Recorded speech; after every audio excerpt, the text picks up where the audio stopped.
जी आपने स्टार्टिंग में एक क्वेश्चन दिया था कि जीवन का उद्देश्य क्या है, तो आपके हिसाब से? मेरे हिसाब से नहीं। अगर मैं अपने हिसाब से बोलूं तो आप बोलना चाहिए चुप हो जाओ। हाँ, ध्यान रखना, शास्त्रों के हिसाब से क्या है। क्या आप जब लॉयर के पास जाते हो कोई केस के अंदर, तो क्या बोलते हो लॉयर से?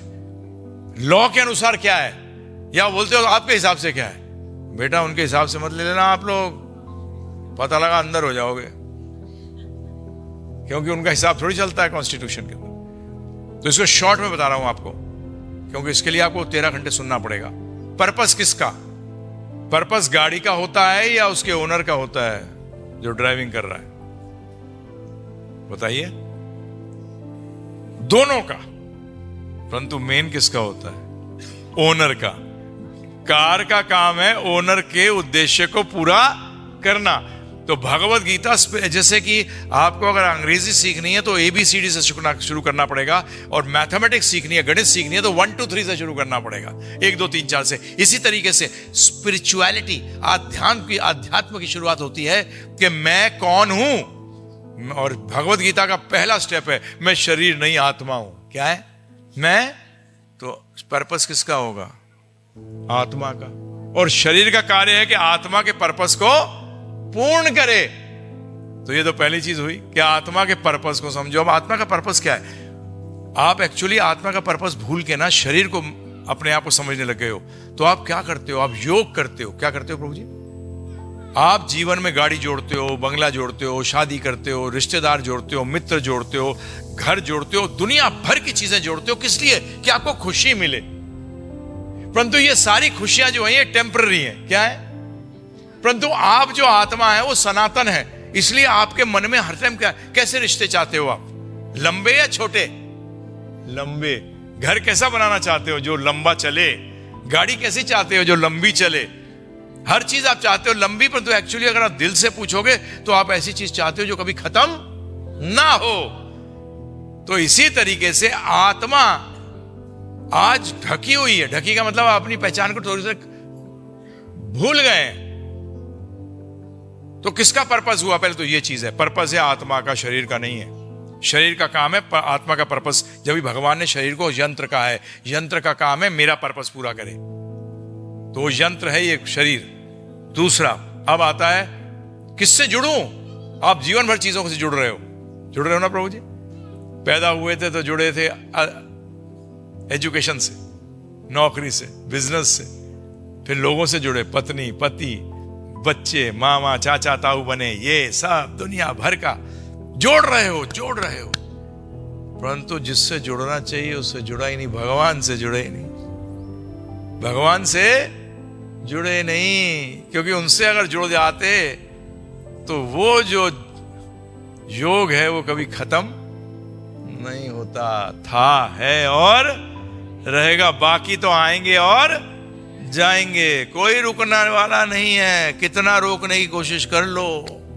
तो प्रभु जी ये शरीर इसलिए मिला है कि ये सनातन योग, सनातन धर्म को आप स्टैब्लिश कर सको। जो आप रिश्ता बनाना नहीं है, जो रिश्ता आप भूल गए हो। क्योंकि ध्यान रखिएगा, जो पैदा होगा वो मरेगा, चाहे वो कोई भी रिश्ता हो।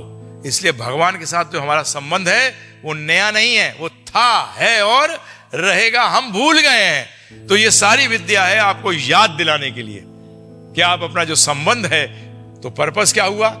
आत्मा का पर्पस हुआ कि मेरा भगवान कृष्ण के साथ जो संबंध मैं भूल गया हूं उसको वापस स्थापित करना। और उसको कैसे करोगे?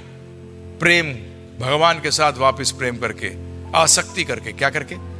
और आसक्ति का सबसे बड़ा सरल तरीका है, जो बच्चा, जो भी व्यक्ति जिसकी सेवा करता है सबसे ज्यादा, उससे अटैच भी सबसे ज्यादा हो जाता है। इसी तरीके से आप भगवान की सेवा करते हो, और सेवा का एक ही मतलब है, जिसकी सेवा कर रहे हो उसकी आज्ञा का पालन करना। सेवा मनगढ़ंत नहीं होती।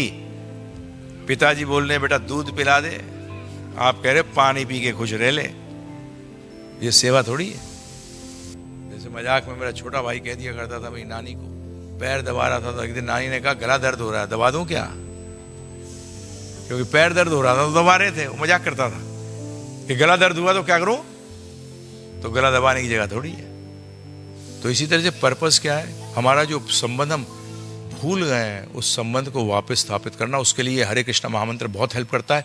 फिर ये नॉलेज जो है ये आपको हेल्प करती है कि जो आपके बीच में रुकावटें आती हैं उसको दूर कैसे करना। क्योंकि ध्यान रखिएगा, भगवत गीता में आपको पता लगता है कि भगवान हमसे क्या चाहते हैं। बड़ा सिंपल है, मेरे को आपकी सेवा करनी है तो मुझे जानना पड़ेगा कि आप मुझसे क्या चाहते हैं। अगर मैं वो कार्य करूंगा तो आपका प्रिय वैसे ही हो जाऊंगा।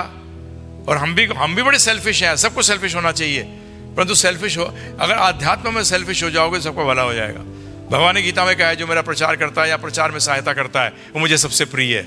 और हम सबके सब किसका प्रिय बनना चाहते हैं? भगवान का प्रिय। बाकी के बनोगे तो क्या फायदा होगा? जब वो चला जाएगा तुम फिर लटक गए हैं जी।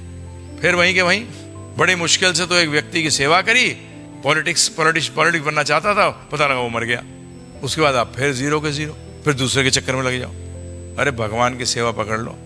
हनुमान जी किसकी सेवा पकड़ के बैठे हैं? अरे राम काज कर बेको आतुर, राम के काज करने को आतुर है। और आप जाके शनिवार को मंगलवार को हनुमान जी राम काज को छोड़ो, मेरे काज करने को आतुर हो जाओ। अरे हनुमान जी घुमा घुमा के मारेंगे। बोले यार मैं राम का दास हूं कि तेरा दास हूं? सोचो जरा, विचार करो। पता हम लोग का बेड़ा गर्क हो चुका है जी। गाते क्या है, करते क्या है। शिव जी के पास जाते हैं, लड़कियां जाती हैं, माताएं जाती हैं कि शादी करा दो। शिव जी कहते हैं मेरे जैसा मिल जाएगा पति। लेगी? एक नहीं लेगी। बताओ आप मुझे, हैं जी। अरे कहां जा रहे हो, किसके लिए जा रहे हो? जानो तो सबके अपने अपने पोर्टफोलियो हैं, क्या है, और सब दास है, कृष्णदास है।